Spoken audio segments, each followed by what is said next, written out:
Bueno, pues Dios les bendiga en la mañana una vez más, en esta mañana, perdón. Quisiera invitarles, por favor, que busquemos en nuestras Biblias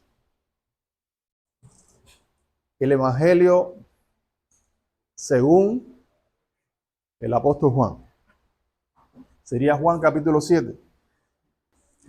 Juan o San Juan, San viene de santo. San Juan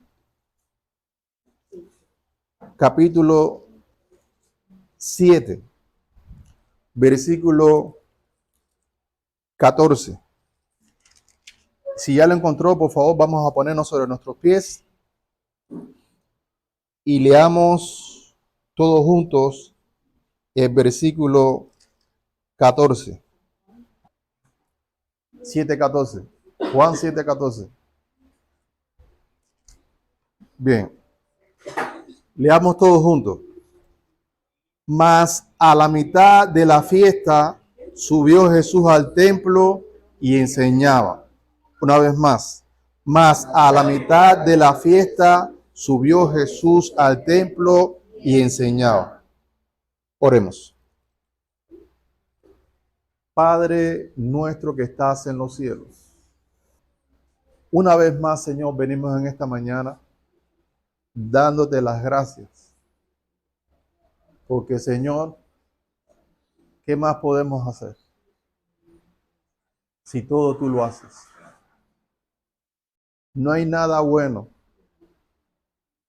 que aparentemente hagamos nosotros en nuestra vida que en realidad no haya sido tú.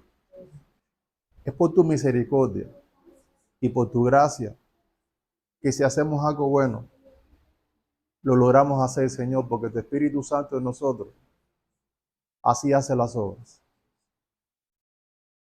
Por eso, Señor, con mucha gratitud, una vez más también te pedimos, Señor, que nos perdones.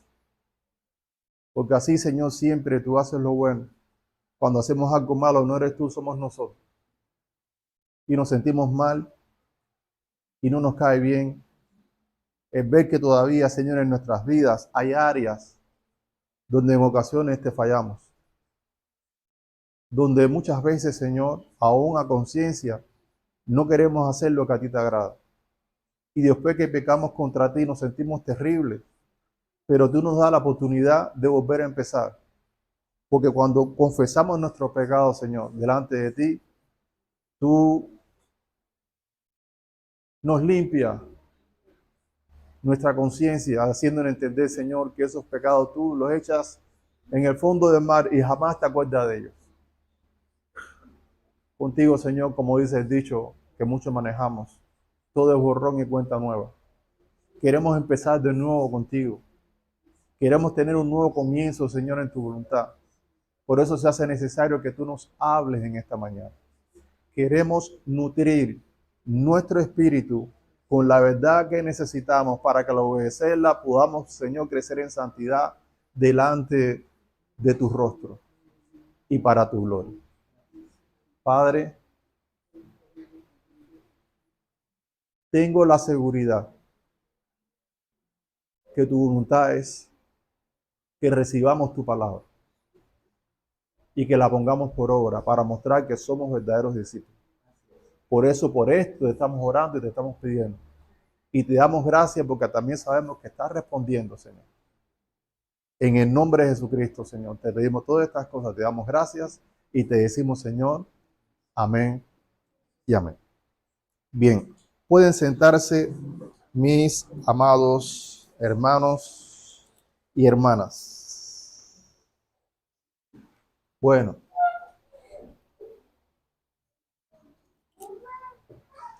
¿qué significa la palabra doctrina? ¿Qué significa la palabra doctrina? Bueno, hay muchas definiciones que se le pudiera dar a esta palabra, pero vamos a tratar o le estaré compartiendo una que de cierta manera tiene que ver con Jesús. Y en este caso es que la doctrina no es más que un conjunto de enseñanzas que nos sirven como guía. Imagínese que usted tiene una mochila. A esa mochila vamos a darle el nombre de doctrina. Y dentro de esa mochila, usted mete muchos papelitos. Y cada papelito tiene un consejo de lo que usted tiene que hacer para vivir en cada área de su vida. Entonces, si usted tiene problemas, digamos, en su matrimonio, o quiere tener una idea de cómo debe comportarse con su pareja en el matrimonio, ¿qué es lo que usted va a hacer? Momento. ¿Qué es lo que usted va a hacer? Pues va a la mochila llamada doctrina y busca el papelito que habla acerca o donde se encuentra escrito el consejo que usted necesita para tener un matrimonio bien, y así sucesivamente para cada área de su vida. Entonces, nosotros como cristianos tenemos doctrina, pero esa doctrina que tenemos hoy viene desde los tiempos de Jesús. Es decir, Jesucristo contaba con un conjunto de enseñanzas que esas enseñanzas le servían como guía para hacer la voluntad de Dios y lograr el propósito o la obra por lo cual había sido enviado por el Padre aquí a la tierra. ¿Cuántos lo creen?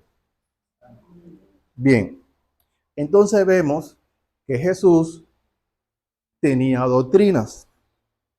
Entonces vamos a estar respondiendo hoy la siguiente pregunta. ¿Qué podemos aprender hoy acerca de Jesús y su doctrina? En esta porción bíblica que acabamos de leer, vemos que Jesús estaba enseñando.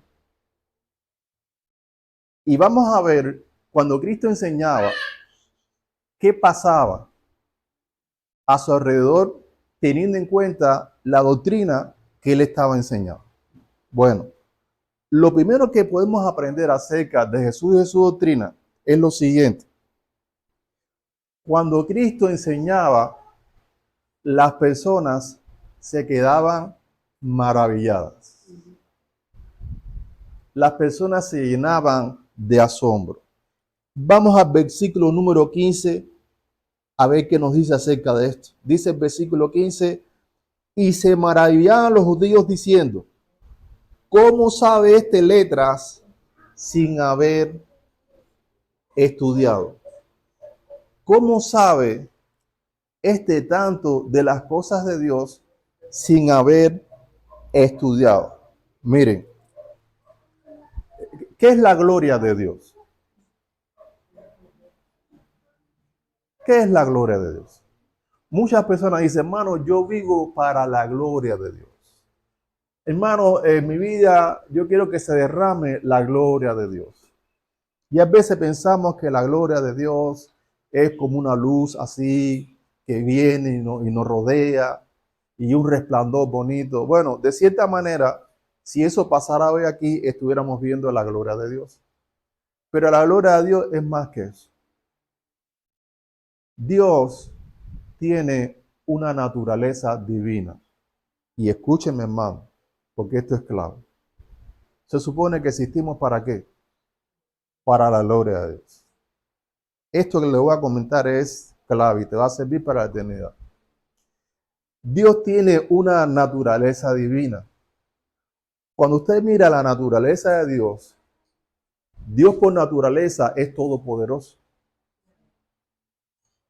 Dios por naturaleza tiene una sabiduría infinita. Es más, no es que tiene sabiduría, es que Dios es sabiduría. No hay nada que Dios no sepa, no hay nada que Dios no conozca. Dios en su naturaleza es perfecto. Cuando usted mira a Dios, por mucho que le busque, nunca va a encontrar un error. Nunca. Es asombroso. Ahora bien, una vez que ya usted conoce que Dios es así, entonces pasamos ahora a explicar qué significa eso de su gloria. El problema es que como Dios, por naturaleza, tiene estas cualidades, cuando Dios obra y hace algo, Él obra y lo hace conforme a su naturaleza. Si Dios educa a una persona, si es Dios de manera personal quien está educando a una persona, esa persona va a ser muy diferente a la que educa un ser humano común. Si Dios se dedicara a sembrar una planta y que esa planta creciera y diera fruto, sería una planta muy diferente a la planta que un ser humano estaría plantando y estaría cuidando. ¿Por qué?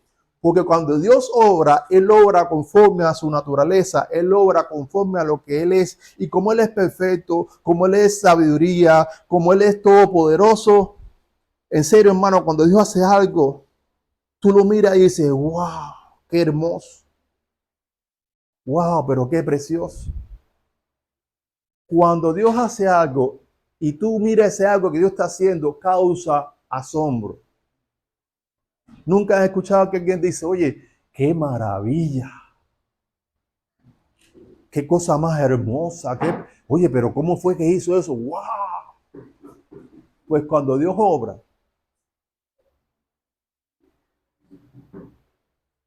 revela su gloria así. ¿Quién fue el primer ser humano en tener una expresión así? Bueno, resulta ser que había un hombre que estaba solito, y miraba para aquí y veía al burro con la burra. Miraba para allá y cuando era niño decía, veía al vaco con la vaca y al caballo con la caballa. Así decía cuando era niño, ¿no? Pero ustedes saben que no es así. Y entonces él estaba solito, y entonces Dios dijo, ¿sabe qué? No es bueno que el hombre esté solo. Y durmió al hombre, y según la Biblia le sacó una costilla, y de ahí salió ¿quién? Eva.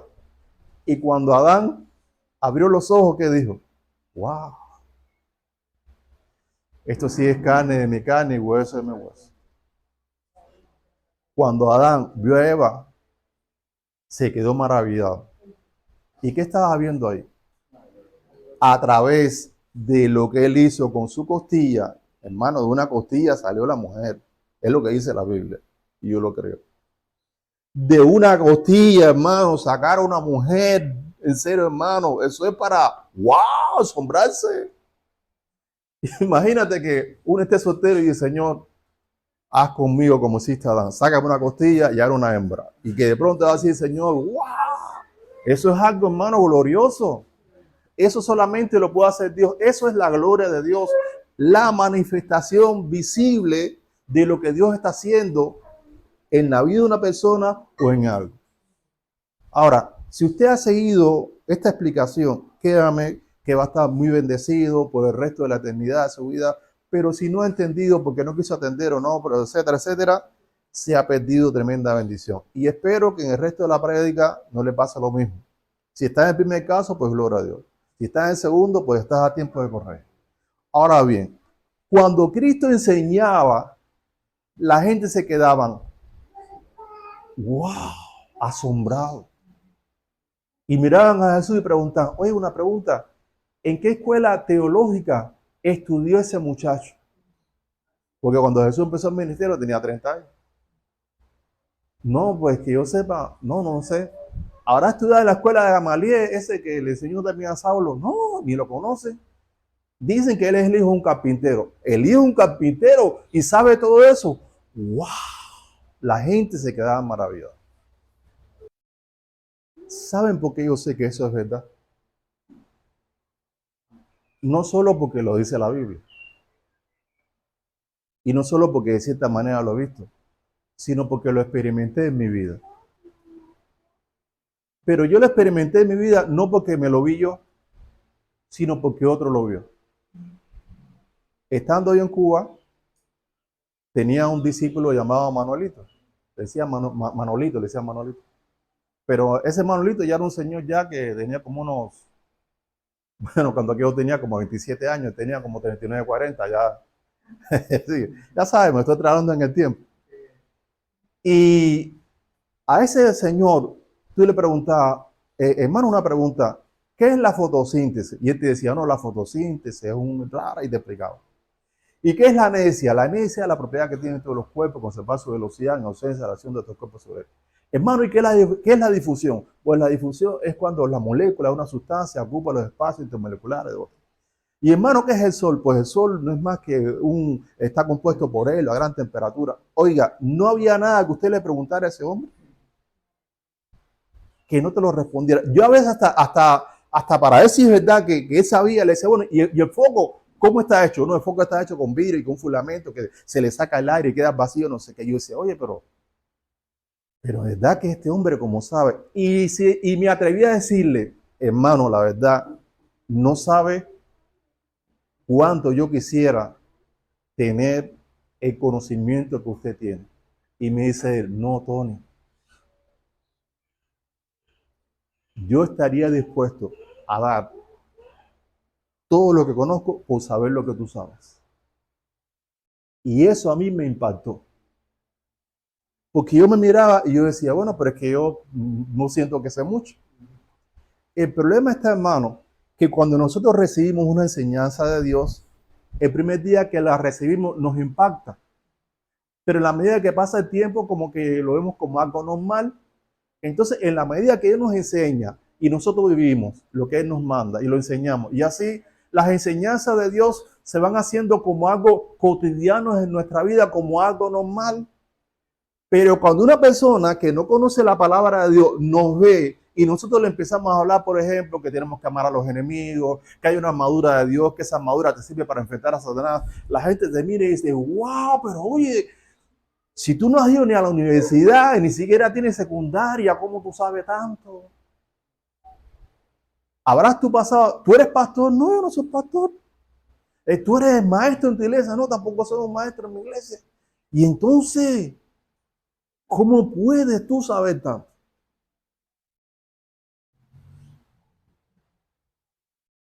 Hay hermanos aquí que no entienden esto. Hay hermanos que piensan que los que tienen que dominar lo que dice la palabra del Señor son los pastores, son los líderes. Y vienen a la iglesia solo a oír. Dentro del plan de Dios está conformarnos a la imagen de Cristo.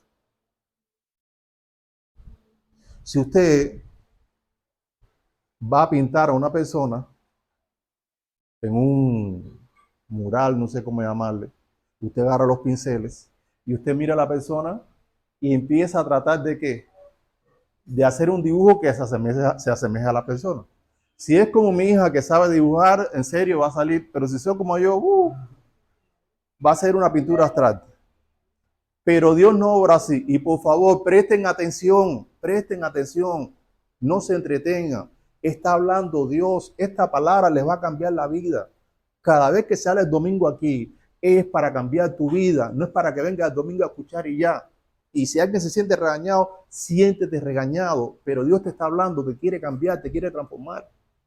Entonces, hermano, así como nosotros tratamos de hacer un cuadro conforme a esa imagen de esa persona, de la misma manera Dios, con la ayuda del Espíritu Santo, busca cambiar tu carácter y hacer tu carácter al carácter de Cristo. Y busca prepararte para que todas las obras también que hacía Cristo, y dice la Biblia, y aún mayores que las que hacía Cristo. Pero para que eso suceda, o más bien cuando eso se manifieste, la gente te van a mirar y van a decir, wow. Pero hay personas que tú las miras de aquí en nuestra iglesia, en su casa y donde se mueve, y en vez de la gente decir, wow, dicen, eso es ser cristiano. Pues si es eso ser cristiano, pues yo no quiero ser cristiano.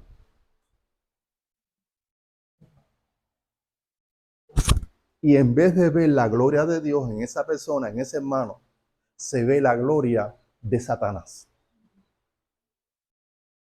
Así como la gloria de Dios es el poder de Dios manifestándose en la vida de una persona, y la naturaleza de Dios manifestándose en la vida de una persona, la gloria de Satanás es la obra de Satanás en la vida de una persona.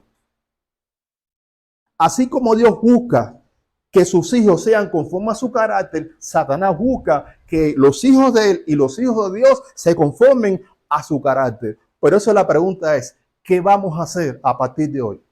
¿Vamos a buscar que cuando la gente nos vean la gloria de Dios por lo que Dios está haciendo en nosotros, o vamos a buscar que Satanás siga orando para que al final la gente diga, ay, mire, igualito el diablo? No basta con decir, amén, hermano, yo quiero ver la gloria de Dios en mí. No, hermano, se necesita saber qué es lo que vamos a hacer. Y lo primero que vamos a hacer es buscar conocer, según Dios, qué tiene que ver eso de la doctrina para que eso suceda. El punto 2 que estaremos viendo hoy es el siguiente. Recuerde que estamos respondiendo a la pregunta, ¿qué podemos aprender hoy acerca de Jesús y su doctrina? En segundo lugar, la doctrina de Jesús no era suya.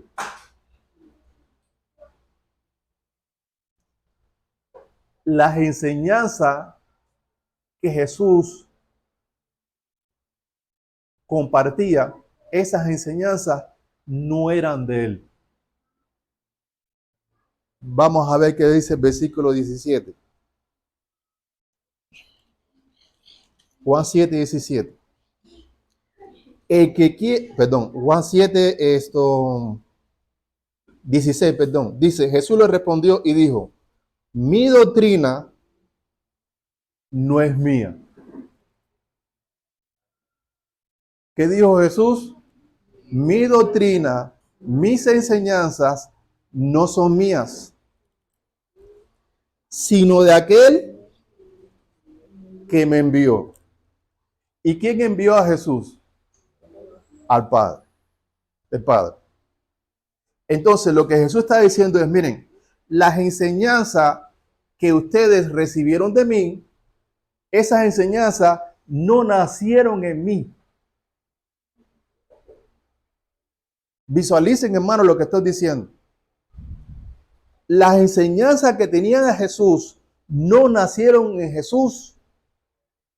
Dios Padre se la dio a Jesús hombre. Y esa Jesús hombre se la compartió a los demás.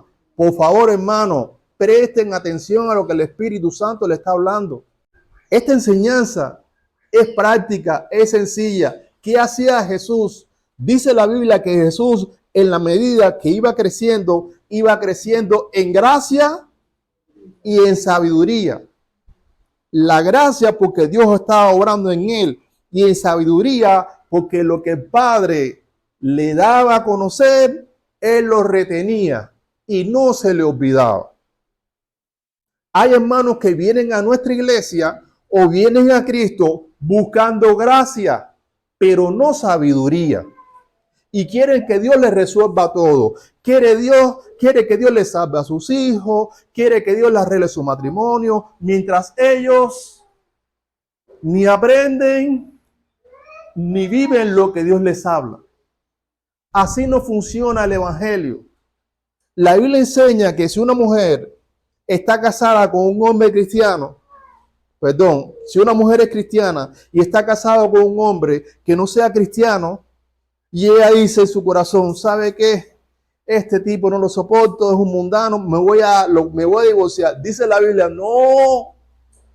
Si él insiste en vivir contigo, no te separes, porque por medio de ti, él puede ser santificado. Dios te va a dar a ti la palabra que tú necesitas para enseñarle a él y abrirle los ojos y que vea su condición y que vea su inmundicia y que vea sus prácticas pecaminosas, y cuando en su conciencia esa ley de Dios opera en él, entonces su alma va a ser convertida y va a cambiar su manera de pensar, va a cambiar su manera de hablar y su manera de actuar, y va a ser santificados. Pero ¿qué pasa con algunas mujeres que nada más quieren orar, Señor, cambia a mi esposo, Señor, cambia a mi esposo? Y también con los varones, ay, cámbianos esta pareja, cámbiala, pero nosotros no hacemos la parte que nos toca.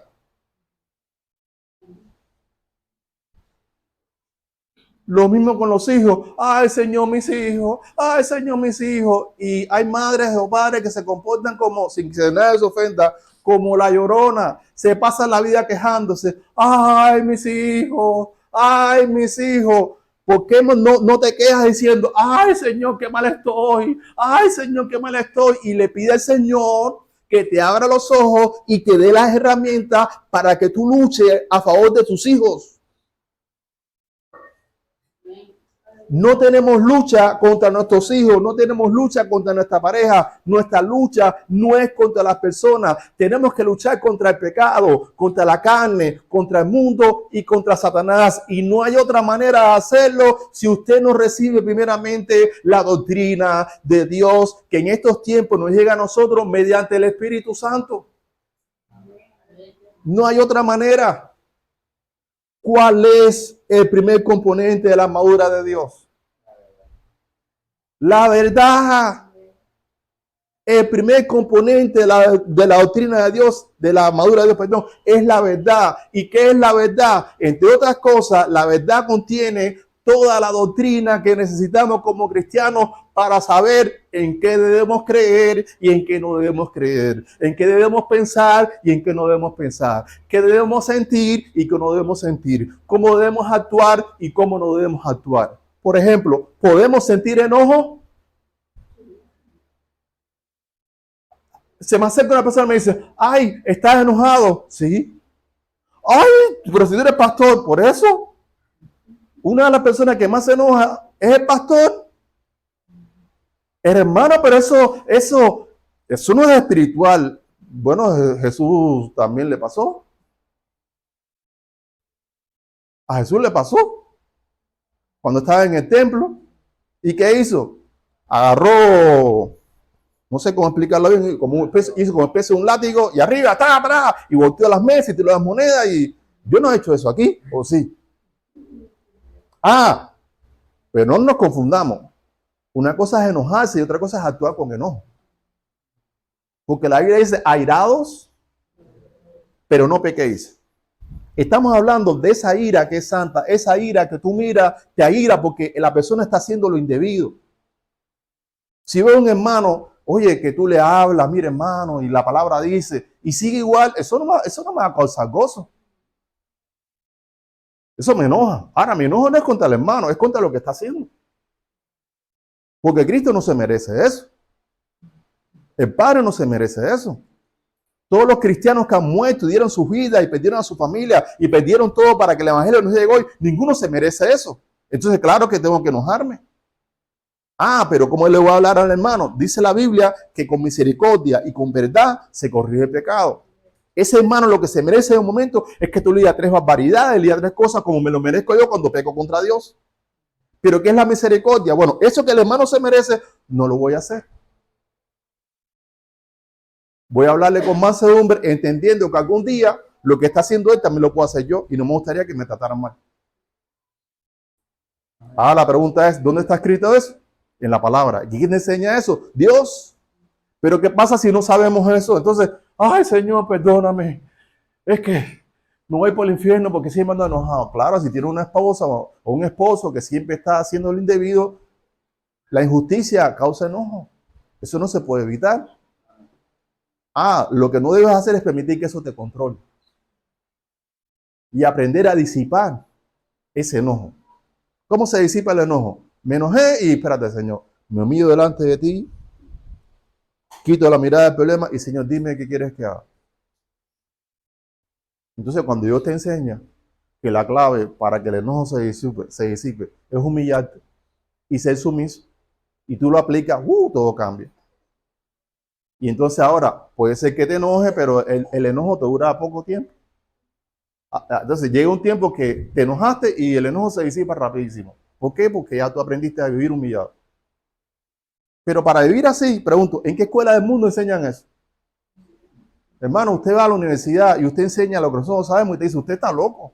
Como que si alguien te da por una mejilla, tú vas a voltear la otra. No, yo le meto 3 para que me respete. No, porque el mundo, las enseñanzas de Dios son inversamente proporcional a las enseñanzas del mundo.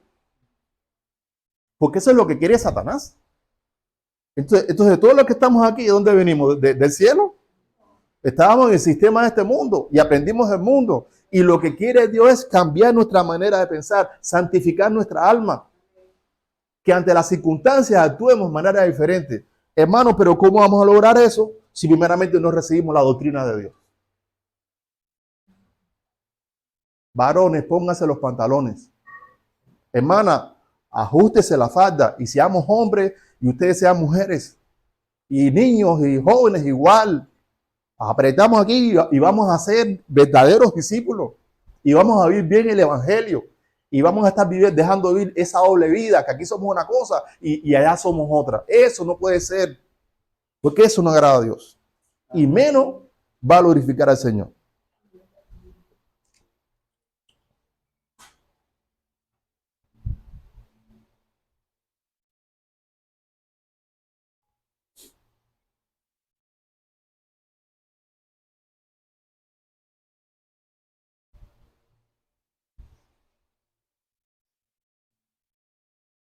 Bien. De este punto solamente me queda una cosa por decir. Jesús decía, la doctrina que ustedes están escuchando de mí no es mía, sino del que me envió. Perdón, serían dos cosas. Primero, gracias. Tenemos que enseñar lo que Dios habla, lo que Dios nos ha hablado. Una de las cosas, hermanos, que yo, la verdad, que me enciende, es cuando veo que un hermano de la iglesia le aconseja a otro hermano de la iglesia con un consejo del mundo, con un consejo que nació del corazón de Satanás. Si usted va a aconsejar y no sabe lo que dice la Biblia, no aconseje. Es mejor quedarme callado que ser usado por Satanás. Si usted no sabe lo que dice la Biblia respecto a un tema, usted no dé el consejo, porque no está edificando a la otra persona. Usted está haciendo en ese momento, está siendo usado, es decir, como Satanás usó a la serpiente en contra de Eva para que hiciera algo que Dios no mandó, en ese momento Satanás le va a usar a usted como si fuera una serpiente para hacer de tropiezo al hermano o la hermana de la iglesia. No haga eso. Si no sabe el consejo, mándelo con el pastor o mándelo con un líder de la iglesia. Pero usted no aconseje. Lo que vamos a predicar, no copiemos las palabritas bonitas de los predicadores, entre comillas, famosos de este mundo, que se escuchan muy bonitas, pero es pura basura. Por ejemplo, yo he escuchado, hermano, despierta el campeón que hay en ti. Bueno, quitando a Cristo, ¿qué campeón muere en nosotros? Si la Biblia dice que son bienaventurados quienes, los pobres en espíritu. ¿Y quién es un pobre en espíritu? Una persona que no tiene la capacidad de hacer la voluntad de Dios. Entonces pregunto, ¿dónde está el campeón? El único campeón aquí es Cristo. Y Cristo nunca está dormido, el que se duerme somos nosotros. Entonces cuando tú le dices al hermano, hermano, despierta el campeón que está en ti, el hermano en su orgullo, en su soberbia, ay sí, y va a despertar al campeón que está en mí. Y cuando venga la circunstancia y venga la prueba y se enfrenta a Satanás, como no hay ningún campeón, ¿qué va a pasar? Todo ese oxígeno, ay, toda esa emoción, toda esa que tenía, como no hay convicción, sino es pura emoción, pues la persona va a volver a caer. Entonces, en vez de despertar el campeón que hay en él, lo que tiene que hacer es despertarse él. La Biblia dice claramente, levántate tú que duermes, tú que duermes de entre los muertos, y te alumbrará Cristo. ¿Con qué? Con su doctrina, con su verdad, para que a ponerla en práctica, tú puedas vivir la vida que Dios quiere. Si queremos ver la gloria de Dios en nuestra vida, tenemos que buscar primeramente que Dios nos hable. Y eso que Dios nos habla hay que retenerlo. Hay que atraparlo. ¿Cuántos alguna vez han estado en una piñata? ¿Cuántos aquí hemos participado en una piñata? Cuando empiezan a caer los caramelos, ¿qué usted hace? Usted se tira a agarrar el caramelo y no lo suelta. Y yo recuerdo que hay niños que se tiran así en el piso, ¡pra! Se tiran y abrazan el piso y hacen así, y los caramelos, es como decir, caramelos a mí, y así, y los mete todo abajo, y ahí no se mueven.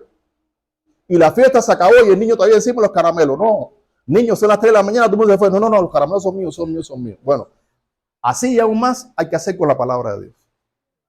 Cuando usted escuche la palabra de Dios, diga, Señor, yo quiero escuchar eso, a ver, y traiga una libreta, escriba. No, hermano, pero no escriba, porque a fin de cuentas el hermano Tony va a subir la grabación en internet. No, porque a lo mejor el internet se acaba y ya tengo aquí esto, aquí está más seguro. Y trate de aprender.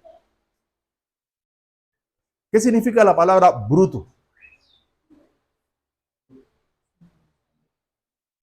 Un diamante en bruto. ¿Qué es un diamante en bruto? Un diamante en bruto es un diamante que se extrajo de la tierra, pero está así, hay que pulirlo. Ahora bien,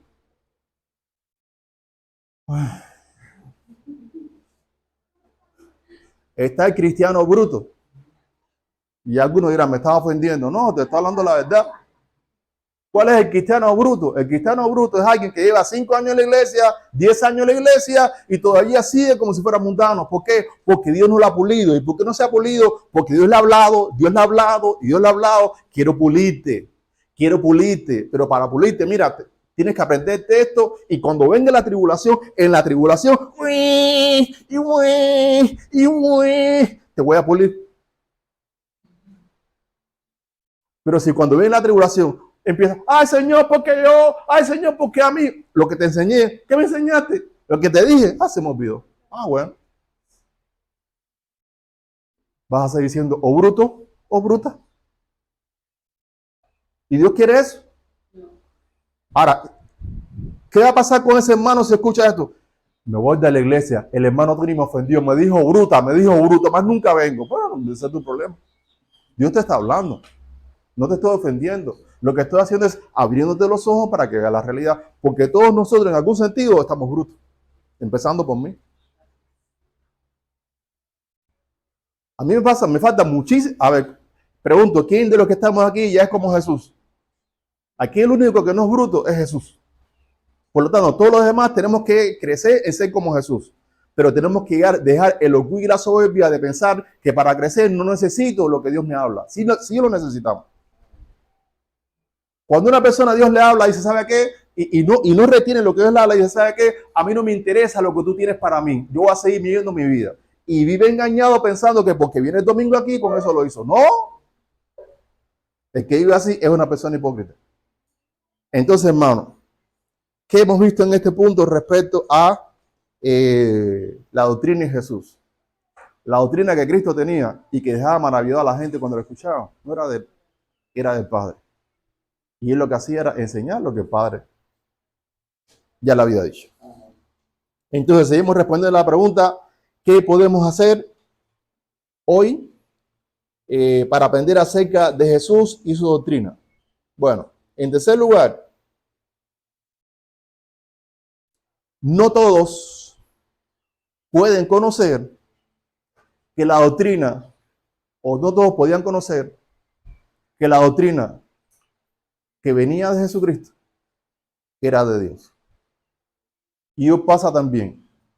No todos hoy pueden conocer, pueden percibir, pueden darse cuenta que la doctrina que estamos dando viene de Dios y no de nosotros mismos. Aquí en el versículo 18 leemos lo siguiente. Perdón, 17. Dice, el que quiera hacer la voluntad de Dios, conocerá si la doctrina es de Dios o si yo hablo por mi propia cuenta. Jesús está hablando aquí, el que quiera hacer la voluntad de Dios, el que quiera vivir haciendo la voluntad de Dios. ¿De quién está hablando aquí? Aquí está hablando de una persona que es bienaventurada y que Cristo la describe muy bien en el Sermón del Monte cuando dice, bienaventurados los que tienen hambre y sed de justicia. Bienaventurados los que tienen hambre y sed de hacer la voluntad de Dios. Porque el que tiene hambre y sed de hacer la voluntad de Dios, cuando una persona está hablando, él no recibe a ciegas lo que la persona está hablando. Él dice, mira, yo te voy a escuchar, pero a mí yo no quiero palabritas que me estén alimentando mi ego y mi orgullo. Yo quiero escuchar a Dios y voy a verificar si realmente lo que tú me estás hablando es de Dios o no es de Dios. Usted va a algunas actividades cristianas y usted empieza a escuchar a los predicadores diciendo cosas como esta. Hermano, si usted le pide a Dios un carro del año, dice la Biblia claramente, clama a mí y yo te responderé. Lo dice la Biblia, hermano. Dice la Biblia que todo lo que predicamos, lo que pidamos en el nombre de Jesús, Él nos lo dará. Y Jesús decía, y no ha recibido, porque no has pedido. Hermano, si usted no tiene carro, porque no se lo ha pedido a Dios. ¿Cuántos dicen amén? Y tú ves que la gente dice, amén. Y yo digo, ¿dónde salió este loco?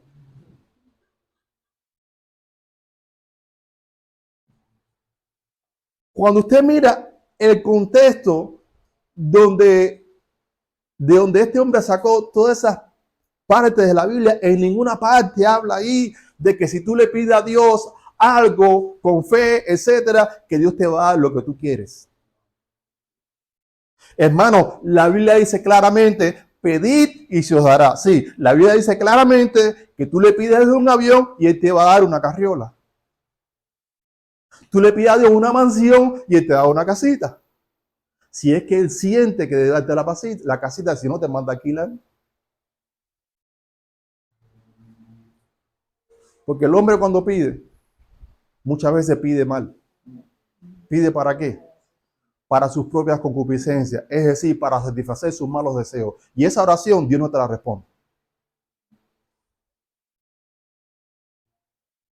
Entonces, para saber si cuando un predicador se para a predicar, es de Dios o no, el que escucha, tiene que ser alguien que en su corazón de verdad, quiera hacer la voluntad de Dios. Porque hay alguien que le ama, hay alguien que está presente, hay alguien que está a su lado, que no le dejará ni le desamparará, y que está en el lugar de Jesús, y que fue enviado por el Padre, que es el Espíritu Santo. Hermanos, hay una cantidad de enseñanzas que yo he recibido en mi vida cristiana, que yo me he dado cuenta que nunca fueron verdad. Por ejemplo, siempre me dijeron, si tú crees en el Señor Jesucristo, ya lo hiciste, serás salvo tú y tú lo de tu casa. ¿En serio? Sí, es una promesa de Dios. Es una promesa de Dios. Y entonces un día yo estoy leyendo el pasaje y me dice el Espíritu Santo, ven que te voy a derribar un argumento, hay un criterio que te han puesto, voy a santificar tu alma. A ver qué dice. En este pasaje que vas a leer, dime cuándo hablé yo. Entonces Pablo está en una prisión, está el carcelero, que llega tarde después que la prisión como un terremoto, y miró así y vio que las puertas estaban abiertas y dijo, todos los presos se fueron. Y en aquel tiempo, si a un carcelero se le escapaba a alguien, tenía que responder con su vida. Y ese hombre, por no sabe lo que hizo, agarró así la espada y seguía a tirar sobre la espada y de pronto le dijo a Pablo, no hagas eso, que todos estamos aquí. A ver, hermano, si nosotros somos, supongamos, pero no se lo suponga mucho, no mucho. Imagínense que nosotros somos delincuentes, lo peor de lo peor. Y de pronto viene un terremoto y se abren las puertas y no hay soldados afuera, ¿qué haríamos? Usted salía corriendo, pero después de mí no, yo salgo primero. Eso es lo normal. ¿Y qué pasó? Nadie salió. Nadie salió, nadie se escapó de la prisión. Eso solamente lo puede hacer ¿quién? Dios. Ahora presten atención porque esto parece algo insignificante. Cuando el carcelero escuchó que no sabía de nadie, ¿qué vio el carcelero? Vio la gloria de Dios. Él dijo, esto no es normal, esto no es normal. Y le pregunta, oye, Pablo, ¿qué tengo que hacer yo para ser salvo. ¿Y quién le habla? Pablo, que puede ser que haya sido inspirado por el Espíritu Santo, algo que le dijo a él. Pablo le dijo a él, inspirado quizás por el Espíritu Santo, cree en el Señor Jesucristo y serás salvo tú y lo de tu casa. Eso nunca fue una promesa de Dios. Eso fue algo que Dios le dijo directamente a esa persona. Porque si fuera así, porque hay tantos pastores que tienen problemas con sus hijos. Y hablo de pastores que son tremendos siervos de Dios y sus hijos son un desastre, que no lo honran.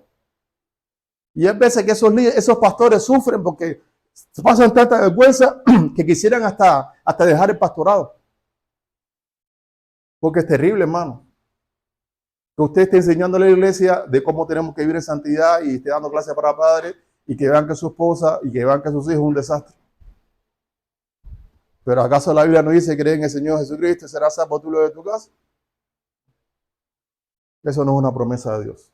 Eso es algo que Dios le dio a una persona. Ahora, ¿quién me enseñó eso? El Espíritu Santo. Entonces usted cuando venga aquí, no escuche por escuchar. Trata de discernir si el Espíritu Santo realmente está hablando a través de mí o no. Por eso usted tiene que ver, mientras yo estoy hablando, verificar si lo que estoy diciendo es lo que dice la Biblia.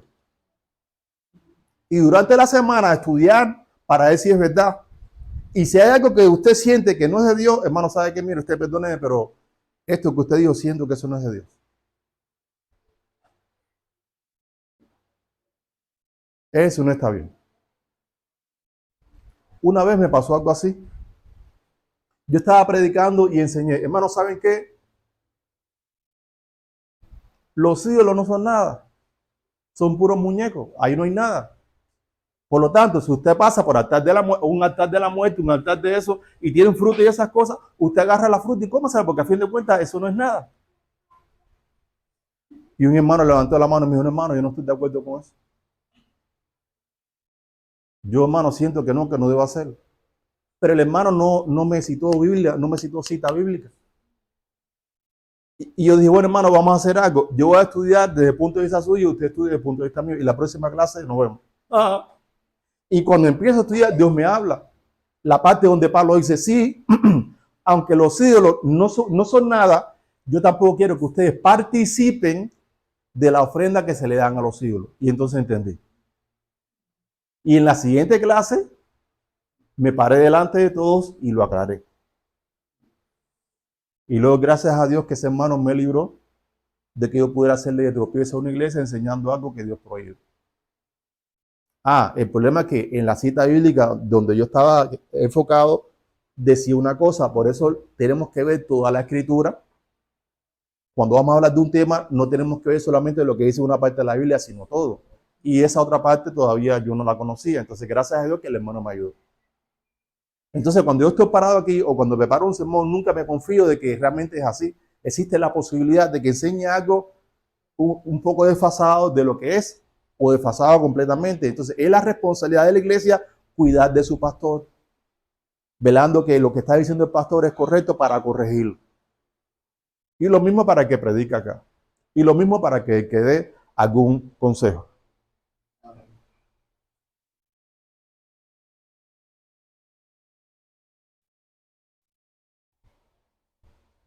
Hay una cita bíblica. Perdón. Estábamos en el punto donde habla que esto solamente podrán conocer de quién es la doctrina aquellos que quieran hacer la voluntad de Dios. Resumiendo este punto, si realmente usted quiere discernir si alguien está haciendo la voluntad de Dios o no, ¿cuál es el primer requisito? Que aquí en el corazón usted quiere hacer la voluntad de Dios. Me ha pasado que hay discípulos que van a dar un paso y ese paso que van a dar no es conforme a lo que Dios manda. Y ya yo veo con claridad que van a tener consecuencias terribles. Pero ¿qué pasa cuando un discípulo no quiere hacer la voluntad de Dios, sino quiere satisfacer los deseos de su carne? ¿Qué pasa cuando un discípulo no quiere hacer la voluntad de Dios, sino quiere alcanzar sus sueños sus metas, sus visiones, sus planes. ¿Qué pasa cuando eso sucede? Lo más probable es que cuando usted le dé un consejo, él va a sentir que ese consejo no es de Dios. El que tenga oído para oír, oído.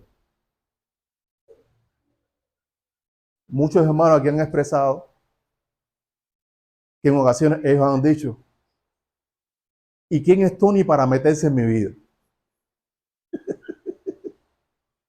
Yo recuerdo que en una iglesia decían, alguien me dijo, ¿y quién eres tú para estarte metiendo en la vida de la gente? Pues el pastor. Ustedes son ovejas que ninguna son mías. Ustedes no son ovejas mías, son ovejas de Jesús. Entonces Jesús me dio la responsabilidad de cuidar a sus ovejas. Si ustedes fueran ovejas mías, yo hago con ustedes lo que quiero. Pero como no son ovejas mías, yo no puedo hacer con ustedes lo que quiero. Yo tengo que hacer con ustedes lo que el dueño de las ovejas me manda. Y lo que el dueño de las ovejas me ha mandado es que yo tengo que estar al tanto de cómo están en su matrimonio, de cómo están educando a sus hijos, de cómo está el testimonio de ustedes aquí ante la gente. Yo tengo que estar al tanto de eso. Y si veo que una oveja como que está descarriada, ven acá, venga a redil. Pero hay ovejas que no son ovejas, son cabritos. Pero se parecen tanto a las ovejas, es como el trigo y la cizaña. Entonces tú no puedes discernir bien. Y hay veces que hay ovejas que están dando frutos que parecen, no cabritos, parecen hijos del diablo, parecen serpientes. Y hay veces que hay cabritos que están dando frutos que parecen ovejas y durante un tiempo están así hasta que de pronto un día se manifiestan. Y no eran ovejas, eran lobos que crecieron dentro de la iglesia. Y te dividen la iglesia y empiezas a enseñar cosas que no tienen que enseñar, etc. Entonces, la responsabilidad de un pastor es muy difícil. Porque mientras el pastor tiene que cuidar a las ovejas, él tiene que buscar cuidarse a sí mismo. ¿Por qué? Porque el pastor también es oveja. Yo en la vida real nunca he visto una oveja pastoreando otras ovejas. Eso nada más se ve en Cristo. Nada más en Cristo se ve eso. Pero así funciona. Entonces, hermano, crezcamos todos en una cosa. En comprometernos en qué? En hacer la voluntad de Dios para poder discernir si la doctrina que recibimos es de Dios o viene del mismo predicador. Bien. Punto número 4. Respondiendo a la pregunta, ¿qué podemos aprender hoy acerca de Jesús y su doctrina? En cuarto lugar, nos ayudan a tener discernimiento espiritual. Discernimiento espiritual. En el versículo 18 de Juan 7 dice lo siguiente.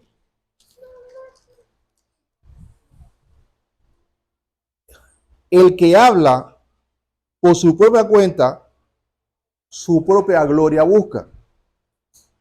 Pero el que busca la gloria del que me envió, perdón, del que le envió, este es verdadero y no hay en él injusticia.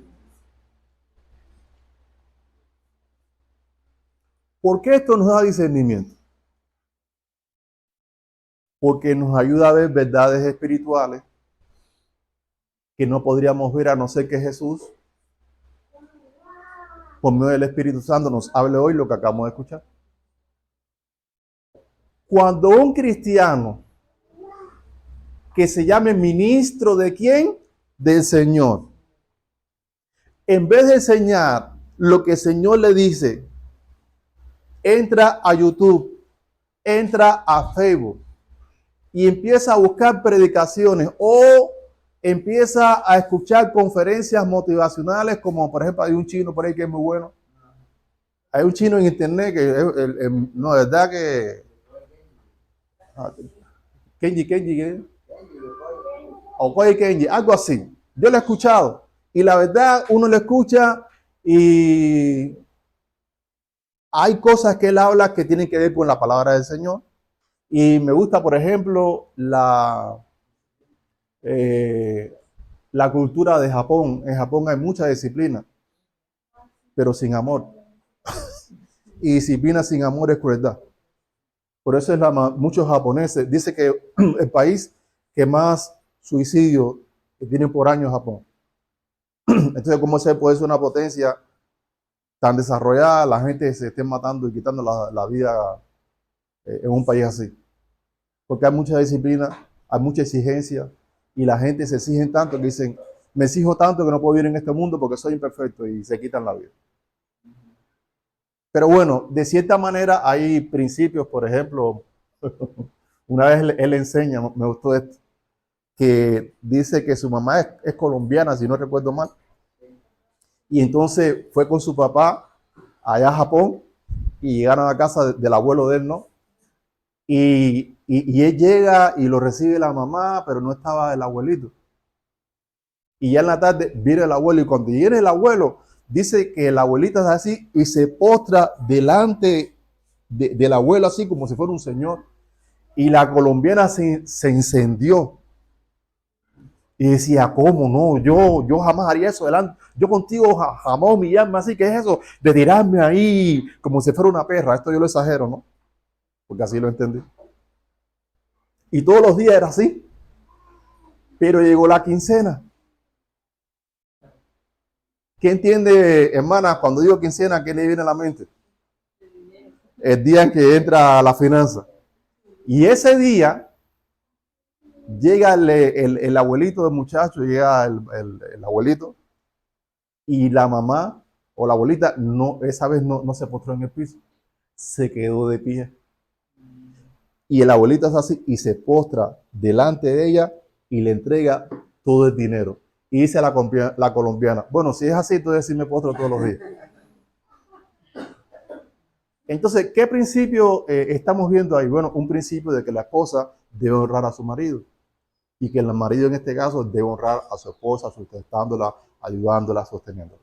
Entonces, es un principio bíblico, ¿no? Entonces, de cierta manera, esa ilustración se pudiera usar porque no va en contra de una doctrina bíblica. Nada más que hay que quitarle eso de postrarse, porque nosotros no podemos postrarnos delante de alguien, solo delante de Dios. ¿Se dan cuenta? Entonces son detallitos así que usted tendría que pulir un poco la ilustración para al final llegar. Entonces no debemos estar enseñando lo que aprendemos de la gente del mundo. Porque el mundo, hermano, créame, el mundo no tiene nada que enseñarnos.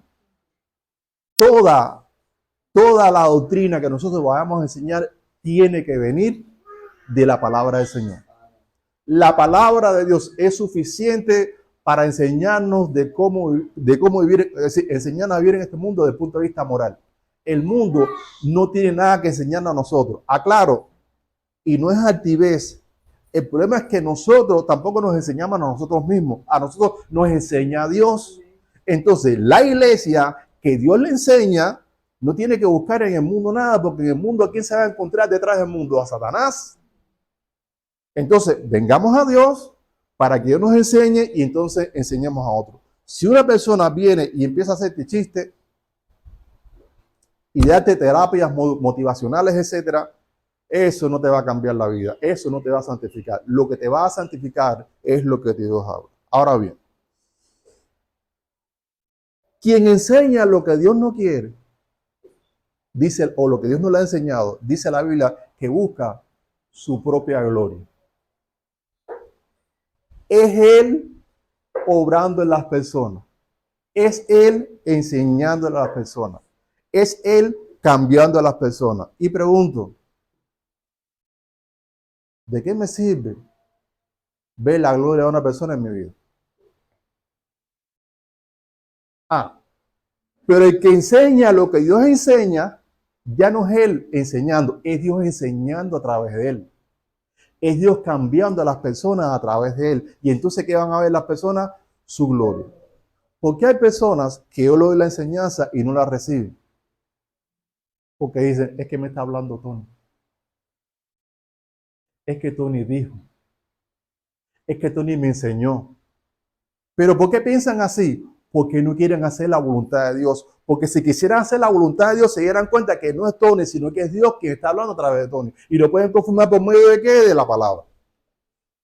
Pero como no quieren hacer la voluntad de Dios y quieren seguir viviendo su vida carnal, entonces se justifican tratan de silenciar su conciencia diciendo, es que Tony es muy exagerado. No creo que sea así. Bueno, pregunta al Espíritu Santo si es así o no. Pero no lo van a hacer porque no les interesa a ellos hacer la voluntad de Dios. Quieren seguir viviendo a su manera. Usted, hermano, no sea así. Entonces, quien quiera ver la gloria de Dios a través de que Él le enseña a otro, o en el momento en que Él le enseña a otro, tiene que enseñar lo que Dios le enseñó al primero y le confirmó que le enseñara a los demás. Bien, otra cosa más que podemos discernir en este caso. Si se da cuenta, aquí el versículo 18 dice, el que habla por su propia cuenta, su propia gloria busca. Ya lo explicamos. Pero el que busca la gloria del que me envió, dice, este es verdadero.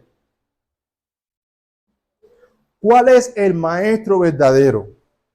¿Cuál es el pastor verdadero? ¿Cuál es el evangelista verdadero? El que cuando enseña, dice lo que Dios le dijo que tenía que decir. Ese es el verdadero.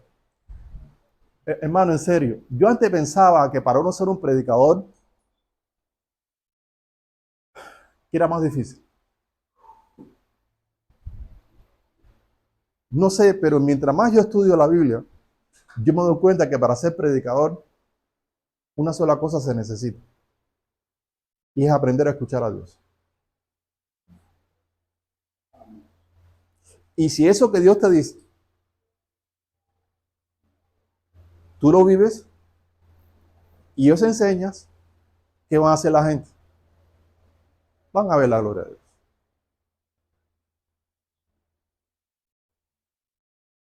Hay veces que viene un pensamiento en mi mente que se contradice. Yo me digo, bueno, ¿en qué instituto bíblico estudiaron los apóstoles? ¿En qué seminario cristiano estudiaron los apóstoles? Es más, cuando Jesús le enseñó a los apóstoles, Romano no existía. La carta a los romanos la escribió Pablo mucho tiempo después. Entonces, ¿qué tenían los apóstoles cuando estaba Jesús? Lo que el Padre le enseñaba a Jesús y ellos escuchaban y retenían. Y antes de Cristo ascender, ¿qué fue lo que él dio a los apóstoles? Ir por todo el mundo y hacer discípulos. Después que le abran los ojos, le predica arrepentimiento para perdón de pecados, crean el evangelio y se salven, lo que sigue es que le enseñen a guardar todo lo que el Padre me dijo y yo le digo a ustedes para que ustedes obedezcan. Es decir, todo lo que yo le he mandado. Y listo. Entonces yo digo, bueno, ¿y por qué hoy no apóstoles? Pero ¿por qué hoy cada 3 años en una iglesia no aparecen nuevos maestros? Si 3 años fue lo que estuvo Jesús con los apóstoles, enseñándoles y ellos aprendiendo. Entonces, si para ser apóstol, según la Biblia, son 3 años como mínimo, entonces, ¿por qué aunque sea un maestro, no puede haber una iglesia cada 3 años? ¿Por qué será? Porque Dios habla, y si lo que Dios habla no lo aprendo y no lo vivo, pues no puedo ser maestro. Y cuando pasen 3 años, le voy a preguntar a la persona, oye, ¿me puedes decir los 10 mandamientos? Los 10 mandamientos, ¿sabes qué? Yo antes me lo sabía, pero ya se me olvidó. Bueno, predícame el evangelio. Yo sabía cómo predicar el evangelio, pero ya se me olvidó. Es decir, la persona recibió la enseñanza, la aprendió, pero como no permaneció en ella, no lo vivió, se le olvidó. ¿Y qué dice Pablo de eso? ¿Qué dice Pablo de eso en 1 Corintios 15, versículo 1? ¿Se acuerdan del evangelio que yo les prediqué a ustedes? Y que ustedes recibieron, y que se supone que están permaneciendo en Él, porque si ya se les olvidó lo que les dije aquel tiempo, entonces el día que creyeron, creyeron por gusto. Creyeron, hermano. Les voy a explicar, hermano, por qué yo predico así. Casi que me lanzo del lado allá a decirle, o hace la palabra de Dios o tú vas a ver. ¿Sabe por qué? Porque hay hermanos aquí que no están permaneciendo en lo que Cristo manda y no están haciendo la voluntad de Dios. Y vienen aquí al culto a dormir, vienen a la iglesia a mirarme, a hacer acto de presencia, y yo no quiero eso. Y Dios menos. Lo que yo deseo es que usted venga aquí a escucharle, no a cumplir con los hombres, a cumplir con la gente, a escucharle y retener su palabra. Porque en esto la gente van a reconocer que nosotros somos verdaderos discípulos de Jesús, en la manera en que nos amamos unos a otros. Pero no vamos a amarnos unos a otros como queremos, vamos a amarnos como Dios estableció. Y cuando nos amemos como Dios estableció, la gloria de Dios se va a ver en la vida de nuestra iglesia. Quien no esté dispuesto a vivir así, está en contra de Jesús y a favor de Satanás. Quien no está dispuesto a vivir así, no está recogiendo con Jesús, está desparramando. ¿Por qué está desparramando? Porque se supone que cuando tú eres luz y eres sal en la tierra, tú vas a ser de bendición a la sociedad. Y por medio de tu persona, hombres y mujeres, niños, etcétera, van a ser traídos a Cristo. Pero si la sal pierde su sabor porque deja de vivir como Cristo quiere y no desarrolla el carácter de Jesús, sino el carácter del diablo, en vez de acercar a la gente a nuestra iglesia, las vamos a alejar. E incluso, si son miembros de la iglesia y ven nuestro mal testimonio, dice la Biblia que un poquito de levadura leuda toda la masa. Si yo como pastor, más bien como líder espiritual, está haciendo algo que no es correcto y ustedes lo ven y nadie dice nada, todos al final vamos a terminar igual. Si no, pregúntele a Pedro y a Bernabé, que fue el amigo del ministerio de Pablo, como una vez una iglesia se contaminó y empezaron a enseñar enseñanzas judaicas. Y cuando Pablo llegó, tuvo que llamarle la atención a todos. Hermano, el celo del Señor. ¿Qué es el celo? El celo, cuando hablamos de celo, no es que, oye, mujer, ¿dónde tú estabas? Seguro estaba metida con seguro te fuiste con fulano. No, no estamos hablando de ese celo. Es de cuidado. Tenemos que tener celo por nuestra iglesia. Tenemos que tener celo por nuestra familia. Tenemos que velar los unos por los otros para que algún día podamos salvarnos juntos y estar con el Señor. Bien. Entonces, hermanos, hemos visto 4 cosas que tienen que ver con la doctrina y Jesucristo. A manera de conclusión, quiero compartirle algo.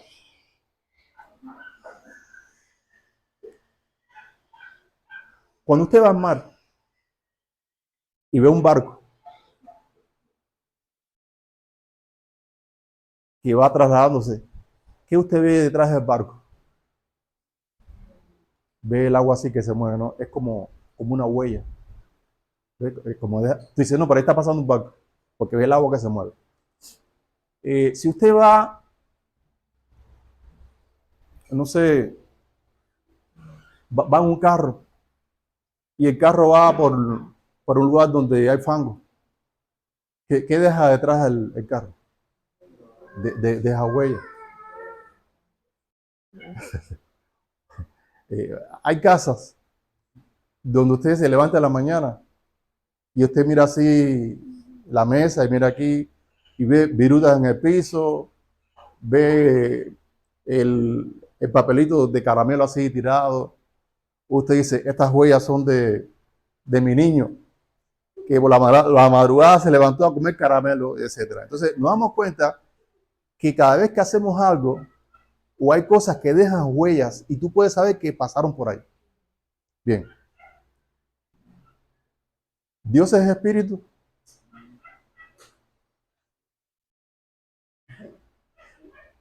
¿Estaban conmigo o estaban en otro lugar? ¿Estaban en el porquito? ¿Lo descubrí o no? Bueno, ¿Dios es espíritu, sí o no? Bien. Cuando Dios pasa por algún lugar, ¿deja huellas? La única huella que Dios deja en un lugar cuando Él pasa es su gloria.